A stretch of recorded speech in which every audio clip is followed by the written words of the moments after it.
Well, there you have it, Sphinx and the Cursed Mummy. I thoroughly enjoyed this game. Definitely the Sphinx parts were the weakest, the Mummy parts were the best.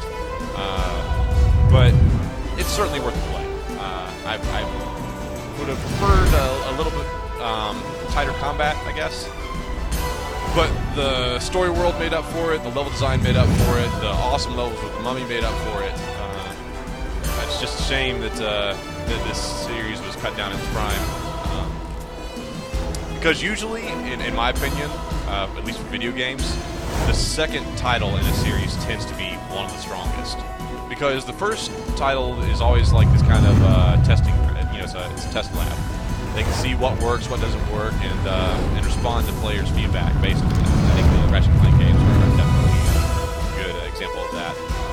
The Jak and Daxter series is probably an even more relevant example, because that was a game where they responded to player feedback on the first one and made a lot of changes in the second one, some of which were well received and some of which weren't. And in the third one, they really brought a good balance. I think that was the most well received. But I think in most cases, you'll be hard pressed to find a game where the second entry does not eclipse the first, which is kind of the opposite of what movies have. Usually, movies the sequel does not live up to the main title. But I would have loved to have seen what Sphinx 2 could have done with the world they've set up and they've created, and learning what works and what didn't from Sphinx 1. But alas, it's just not meant to.